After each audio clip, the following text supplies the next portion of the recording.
The structure rising behind Gaspard Marchand's cabin looked like a half-buried basket.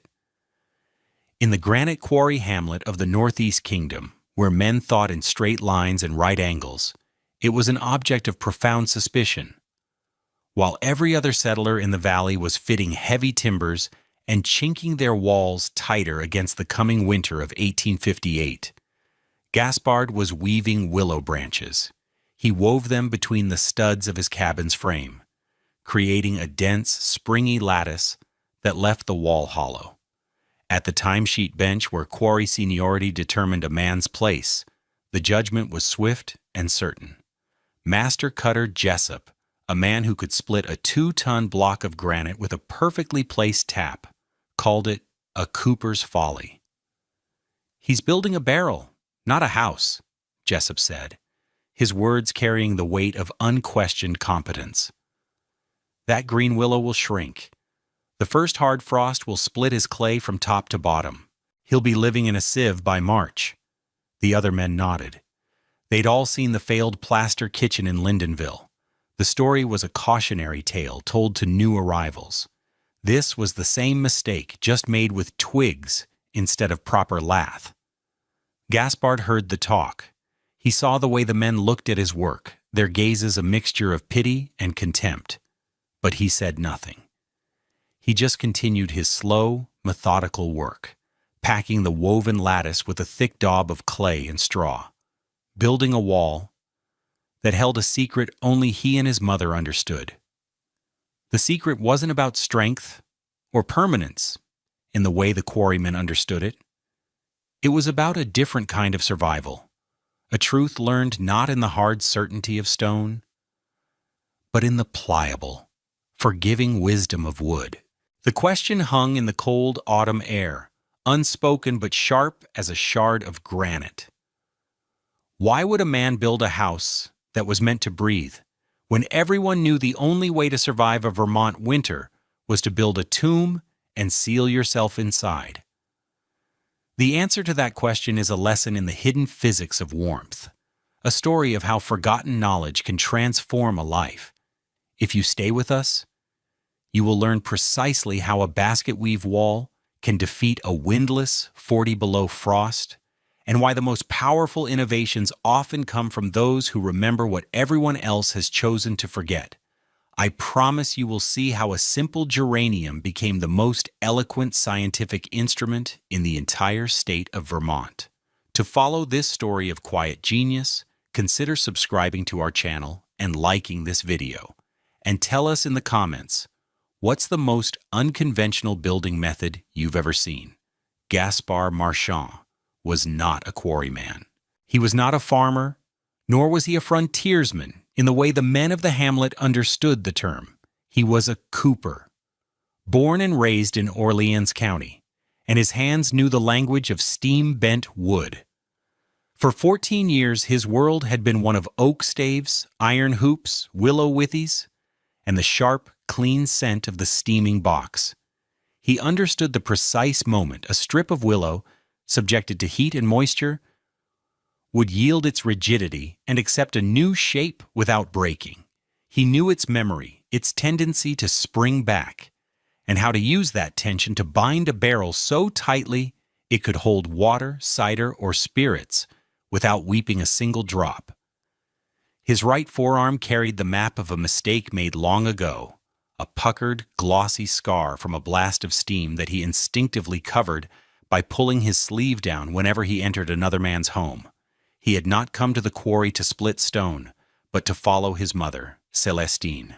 At 71, her world had contracted to what her hands could touch and what her ears could hear. Her eyes, clouded by cataracts, could distinguish light from dark, a window from a wall, but little else. They had moved here after the cooperage was sold, seeking the small pension offered to the widows of men who had supplied barrels to the quarry for its black powder.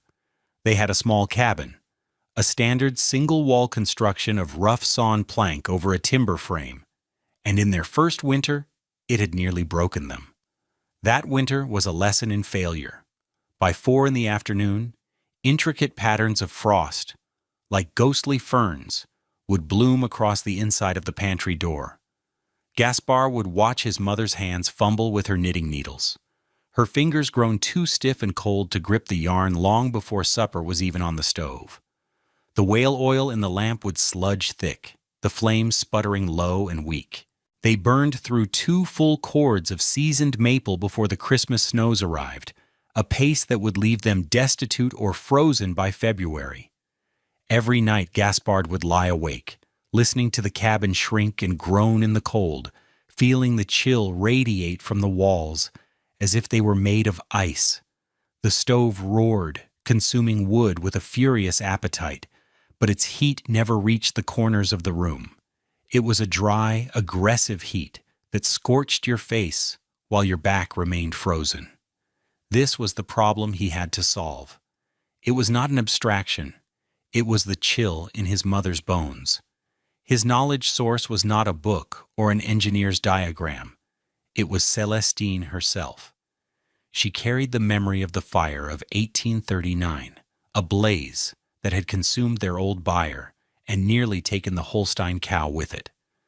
With Gaspar's father busy at the cooperage, Celestine, then a woman in her prime, had rebuilt the cowshed herself.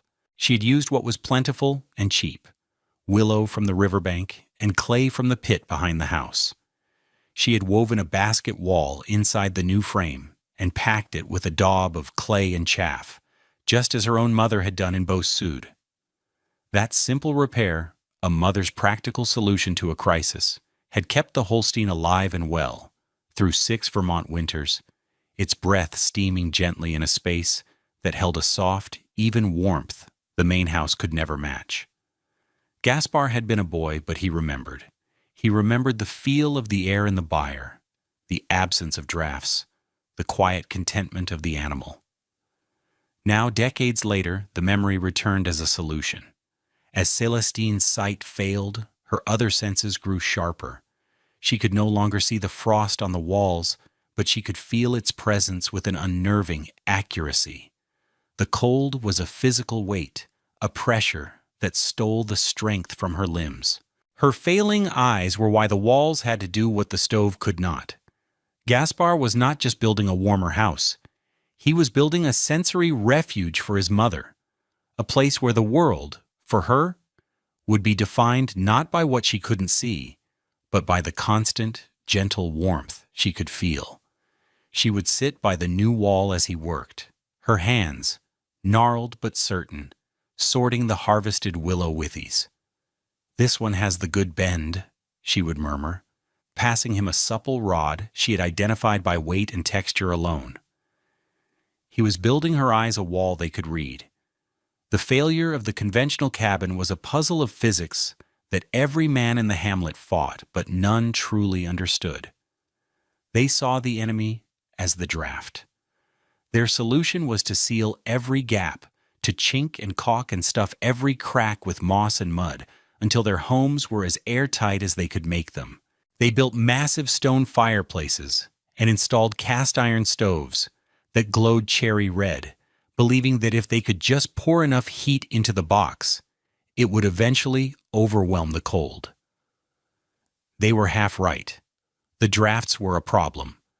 But they were only a symptom of a much larger, invisible engine of cold operating inside their walls. The standard cabin in the quarry hamlet was a timber frame with vertical studs, sheathed on the outside with planking, and on the inside with wood paneling, or nothing at all. This created a hollow space within the wall, typically 4 to 6 inches deep. To the settlers, this empty space seemed like a good thing, a barrier of air between them and the outside.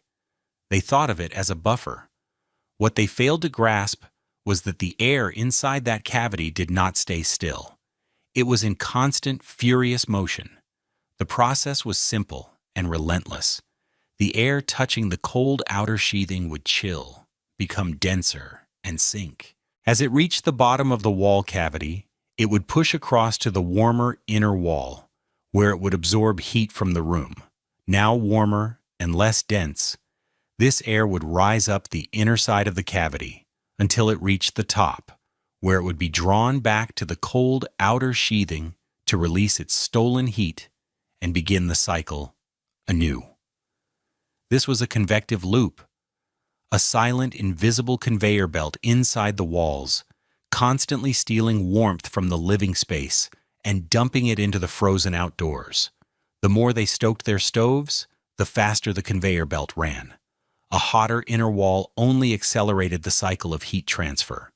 A man could burn 12 cords of wood from November to March and still find his water bucket frozen solid 6 feet from the stove. The heat they produced was measured in British thermal units, or BTUs. A pound of dry maple contained about 7,000 BTUs of potential heat.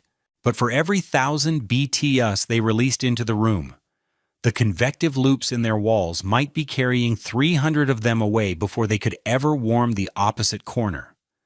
They were trying to fill a bucket with a massive hole in the bottom. Gaspar saw this firsthand in the cabins of his neighbors.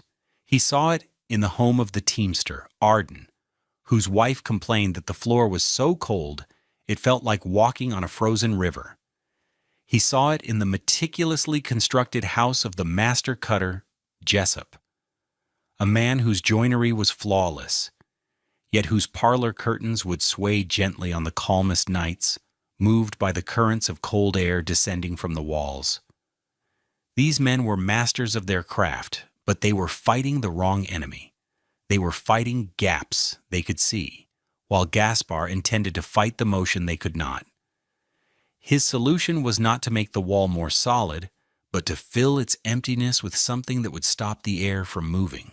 In late August, when the sun still held its strength but the nights carried the first hint of a chill, Gaspar began his work.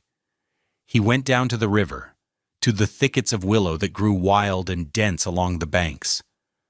With a sharp billhook, he cut hundreds of young straight shoots, or withies, ranging from the thickness of a thumb to that of a little finger. He chose them for their pliability, testing each one with a quick bend.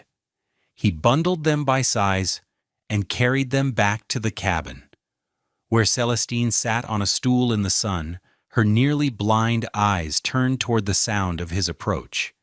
He stripped the interior walls of the cabin down to the bare studs, exposing the hollow 4-inch cavity that was the source of all their winter misery. The other quarrymen, passing on their way home, would stop and watch, shaking their heads. Tearing his house apart with winter coming, one muttered to another, "The man's gone mad." Gaspar ignored them. He began at a corner, taking the thickest withies and setting them horizontally between the studs, wedging them tightly. Then he began to weave. With the rhythmic, practiced motions of a cooper tightening a hoop, he wove the thinner, more flexible withies vertically through the horizontal rods. He worked from the floor up, creating a dense, cross-hatched web that filled the entire stud bay. It was strong, but not rigid. It had a spring to it, a give and take that stone and heavy timber did not possess. The construction signature moment came one afternoon in mid-September. The air had turned crisp, and the maple trees on the ridge were beginning to blush with color. Gaspar had a kettle simmering over a small fire just outside the cabin door. He took a particularly stubborn withy, one that resisted the initial bend, and held it in the plume of steam. As he worked, he unconsciously turned his right arm so the puckered scar on his forearm was facing away from the path, a small, private gesture of a man long accustomed to hiding a perceived flaw. After a minute in the steam, the wood relaxed. He tested it, bending it 3 ways until he felt its tension yield. It was now ready.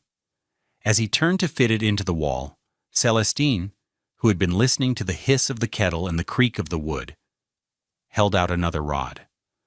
"This one is ready without the steam," she said. Her fingers had already assessed its weight, its moisture, its internal willingness to bend. He took it from her, a silent transfer of knowledge between mother and son. At that moment, a young quarry boy, sent on an errand, stopped on the path. He forgot his task entirely, his gaze fixed on the strange and wonderful sight, a man weaving the walls of his house like a giant basket. his blind mother, his silent, all-knowing apprentice. The boy stood there for a full 5 minutes, watching a process so alien to the world of hammers and iron wedges that it felt like magic. Once the willow lattice, or lath, was complete, the second phase began. Gaspard mixed the daub. He used clay from a deposit he'd found near the river, mixing it in a shallow pit with water, sand for binding, and, most importantly, chaff and chopped straw from the last threshing. This fibrous material was critical. It would act as a reinforcement, preventing the clay from cracking as it dried, but it also served a more subtle, crucial purpose. He packed the daub into the willow lath with a wooden trowel, forcing it deep into the weave from the inside of the cabin. He built it up layer by layer, a full 4 inches thick, until it completely filled the stud cavity and was flush with the interior face of the studs. The work was slow, messy, and relentless. He worked from dawn until the light failed, his hands caked in mud, his back aching. The opposition voices grew louder as the first frosts silvered the ground. Jessup, the master cutter, made his pronouncement at the timesheet bench. "I saw a plasterer in Lindenville try something like that in a summer kitchen. Used green lath. By spring, the wall was a spiderweb of cracks you could slide a shilling into. That willow is full of water. It'll shrink every which way. The clay will fall out in chunks." He wasn't being cruel. He was stating a fact based on his experience. Wood moved. Clay didn't. It was a fool's combination. Arden, the teamster, offered a different warning, leaning against Gaspard's woodpile one evening. "That much wet clay packed against your sills, Gaspard. You're inviting rot. Come spring thaw, that bottom timber will be soft as punk. You're trading a cold winter for a collapsed house." Even the town selectman, a man concerned with order and taxable value, circled the property one Sunday. He didn't speak to Gaspard directly, but his measured pacing and skeptical gaze were a form of official inquiry. A house built of mud and sticks was a liability, an anomaly on the town rolls. To each warning, Gaspard gave a quiet, simple reply. To Jessup, he said, "The weave is the thing." To Arden, he said, "The stove will dry it from the inside out." He offered no lengthy defense, no argument. He let the wall speak for itself. By late October, as the first flakes of snow swirled in the air, the inner shell was complete. He paneled over it with thin pine boards, and the cabin once again looked normal from the inside. But between that paneling and the outer sheathing was a 4-inch thick, monolithic barrier of woven willow and fibrous clay, a silent testament to a cooper's art and a mother's wisdom. What the quarrymen saw as a fragile basket of twigs packed with mud was, in fact, a sophisticated thermal machine. Gaspard's innovation worked by disrupting the fundamental physics of heat loss that plagued every other cabin in the valley. The genius was in the combination of the willow lath and the clay chaff daub, a system that attacked the problem of cold on 2 fronts, convection and conduction. The primary enemy, as we've seen, was the convective loop inside the hollow wall cavity. This silent engine of heat transfer was what made the standard cabins so inefficient. Gaspard's 4-inch thick inner shell of daub and willow completely eliminated this. By filling the entire cavity, he removed the empty space where air could circulate. The air was now trapped in millions of tiny pockets within the fibrous matrix of the clay and chaff. Still air is one of the best insulators known. A bubble of air that cannot move, cannot transfer heat by convection. Gaspard had effectively killed the conveyor belt. The quarrymen, who understood the solid, predictable nature of stone, saw the wall's components as weak. Willow was flimsy, clay was just dirt. But together, they formed a system. The woven willow, with a density of around 58 pounds per cubic foot, created a strong, 3-dimensional skeleton. This lattice did more than just hold the clay.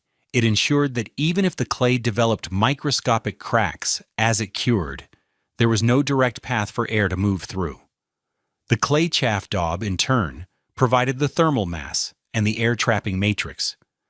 The countless strands of straw and chaff acted like fibers in a wool sweater, creating a tortuous path for heat and breaking the air into pockets so small that convection became impossible. This system had a measurable efficiency, which we would now quantify with an R value, a measure of thermal resistance. Modern estimates for a wattle and daub system like Gaspard's place its R value at approximately 3.8 per inch. A 4-inch thick wall, therefore, provided an R value of over 15. For comparison, the hollow, uninsulated wall cavity of his neighbors' cabins had an effective R value of less than 4. Gaspard had, in one stroke, quadrupled his wall's resistance to heat loss. But the system did more than just insulate. The sheer mass of the clay, several tons of it packed into the walls, acted as a thermal battery. During the day, as the stove was running, this dense core would slowly absorb and store heat. At night, when the fire died down to coals, the walls would begin to radiate that stored warmth back into the room. This created a gentle, even heat that was the complete opposite of the harsh, direct heat from an iron stove. It eliminated the cold spots and moderated the temperature swings. Celestine could sit in any corner of the room and feel the same soft warmth. The walls themselves had become the heating element. Jessup's fear of the daub cracking was logical, but it missed a key point. The slow, deep curing from the stove's heat, combined with the reinforcing action of the chaff and the springiness of the willow lath, allowed the system to settle into a stable, monolithic whole. It was not a rigid system fighting itself, but a pliable one that had found equilibrium. That winter, the weather did not just turn cold, it became a malevolent presence. In the second week of January, a weather pattern settled over the Champlain Valley that old-timers would speak of for decades. It was a freezing fog. For 9 consecutive days, the temperature never rose above 29 degrees below zero, and at night, it plunged to a merciless minus 38 degrees Fahrenheit. There was no wind. The air was perfectly still, thick and heavy, saturated with ice crystals that coated every surface. Fence wires grew to the thickness of a man's thumb with a crystalline crust of rime. The sun was a pale, distant disk, its light too weak to offer any warmth. This was the ultimate test. A windless deep cold is a pure test of a structure's ability to resist conductive heat loss. There were no drafts to blame, no howling gales to excuse a cabin's failure. There was only the relentless, silent drain of heat from warm to cold. The quarry hamlet hunkered down. Smoke poured from every chimney in thick white columns that refused to disperse in the heavy air. The sounds of chopping and splitting wood were constant. Inside the conventional cabins, life became a grim battle for survival. Arden, the teamster's wife, Sarah, later told of how they moved their mattress into the kitchen and hung blankets around the stove, creating a small tent within their house. Even then, a bucket of water left 10 feet from the firebox was solid ice by morning. In Jessup's home, despite his flawless joinery, frost crept inward from the window frames, painting the interior walls with a delicate, deadly sheen of white. He burned through a half cord of his best birch in 5 days, the stove roaring day and night, yet his children slept in their coats and hats. Every parlor plant along the quarry road, the small symbols of domesticity and hope, blackened and died in the first 2 nights. But in Gaspard Marchand's cabin, something impossible was happening. The small box stove was fed a few logs every few hours, consuming wood at a placid, steady rate. What would amount to 1/3 of a cord for the entire week. The air inside was still and quiet. The temperature held at a steady 54 degrees. It was not hot, but it was a deep, pervasive, and life-sustaining warmth. There was no frost on the windows. There were no cold spots. Celestine sat in her rocking chair, her knitting needles clicking softly, her fingers nimble and warm. She did not need to huddle by the stove. The warmth came from all around her, a gentle radiation from the very walls of the house. The proof of this miracle, the silent witness that would testify to Gaspard's genius, sat on the deep windowsill. It was a single geranium, a cutting Celestine had brought with them from Orleans County, housed in a small clay pot. Through the entire 9-day siege of cold, while the world outside was encased in a tomb of ice, the geranium thrived. Its green leaves were vibrant, and one brilliant red blossom stood open, a defiant speck of summer in the heart of an Arctic winter. The vindication did not come as a sudden revelation, a public apology at the timesheet bench. It came as a series of quiet, disconnected moments, a slow cascade of recognition that rippled through the hamlet without ever converging. On the 4th day of the fog, Sarah Arden, the teamster's wife, came to the Marchand cabin. She was delivering a block of lard Gaspard had purchased, and her real purpose was to check on the old woman and her fool son. She expected to find them wrapped in every blanket they owned, shivering over a dying fire. She knocked, and when Gaspard opened the door, a wave of gentle, even warmth met her, a sensation so alien after 4 days of bitter chill that she physically recoiled for a second. "Just bringing the lard," she said, stepping just inside the doorway.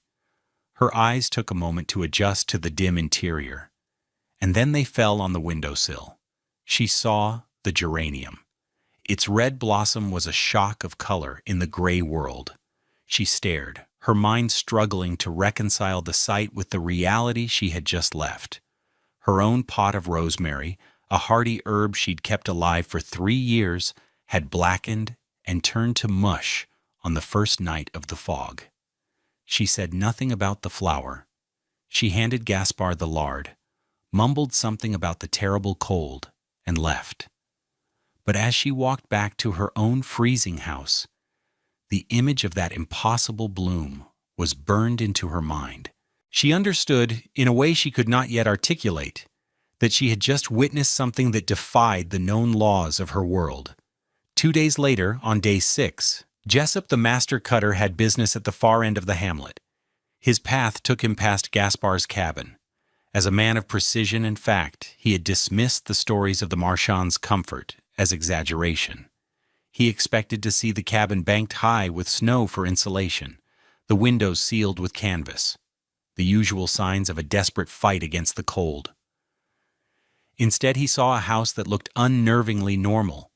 A thin curl of smoke rose from the chimney, no more than from a gentle autumn fire, and then, through the clear glass of the front window, he saw it, the impossible splash of red.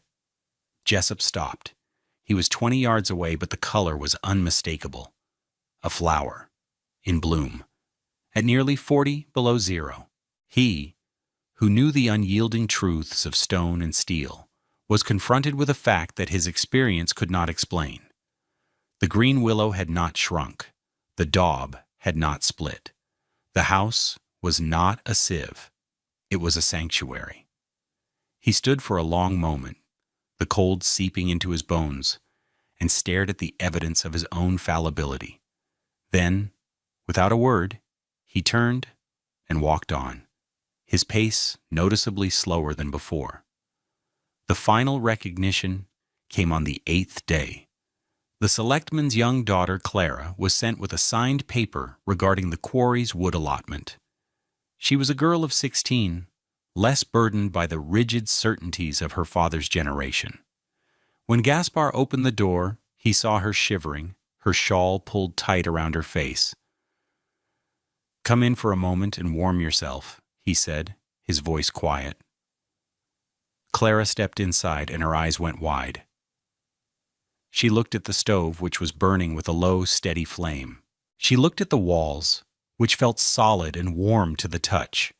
And she looked at the geranium, sitting in its pool of soft light on the sill. She stared at it for so long that Celestine, sensing the girl's stillness, turned her head.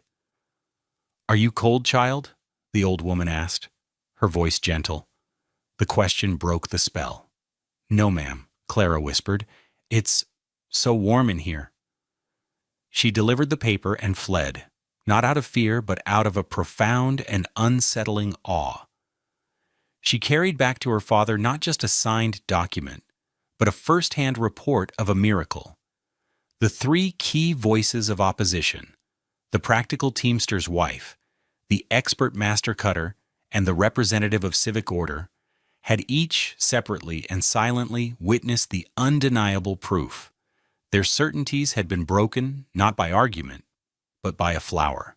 A quiet revolution had taken place, one geranium at a time. The house was warm. The fool was a genius, and nobody said a word about it aloud.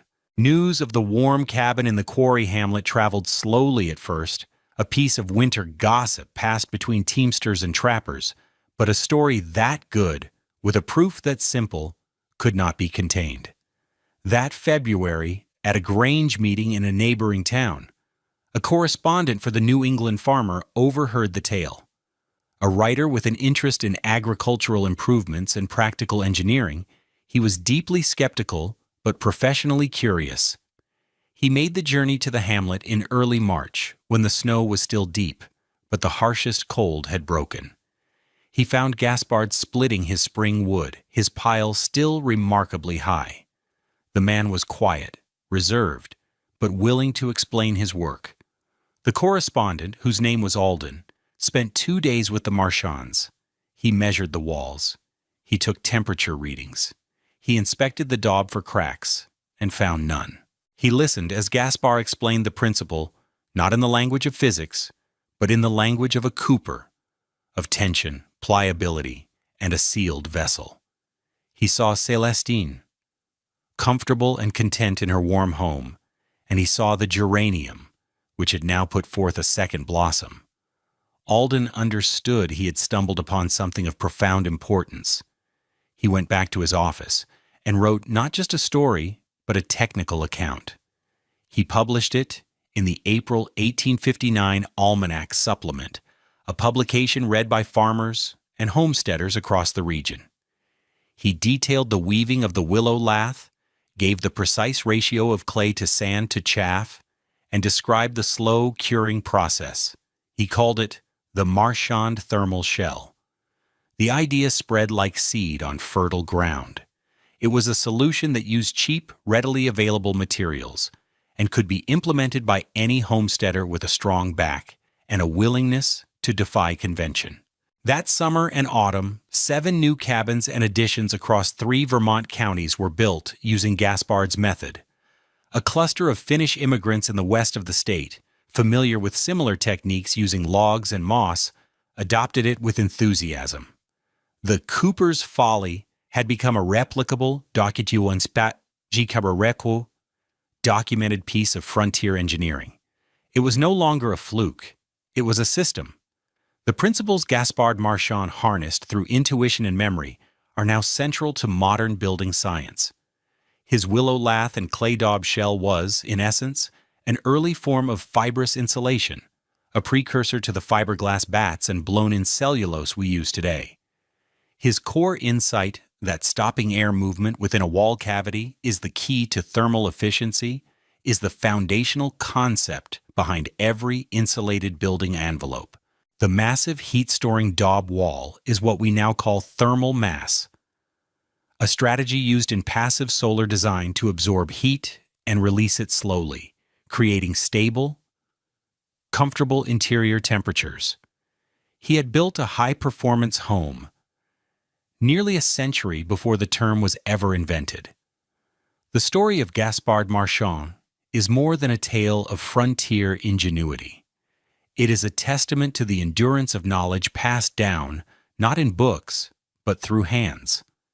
The technique was born from a mother's desperate repair after the fire of 1839. It was an act of necessity that outlived the crisis that required it, a piece of wisdom stored away in memory for decades. A son, faced with a different crisis, not a sudden fire, but the slow, grinding siege of the cold, retrieved that memory and perfected it, driven by love and a quiet determination to care for the woman who had first taught him. For Celestine, whose world was shaped by touch and sound, the wall was not a visual object. She could not see its texture or the way the light fell across it, but she could read it. She could read its constant, steady warmth with the palm of her hand. She could feel its safety in the absence of drafts on her neck. Every moment of her day was framed by its gentle, radiant presence, a silent reassurance that the cold was defeated, that she was safe, and that her son had built for her not just a house, but a world she could understand. The son built his mother's eyes, a wall they could read.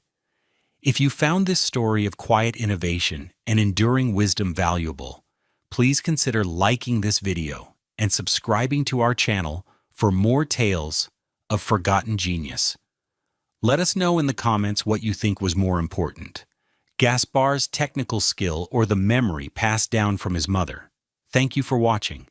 The content of this video is for educational and storytelling purposes only. The characters, names, and specific events depicted are fictional, though the building techniques and scientific principles are based on real historical practices. The application of any historical building method today should be done in accordance with modern building codes, safety standards, and engineering regulations. This video does not constitute professional, technical, or legal advice.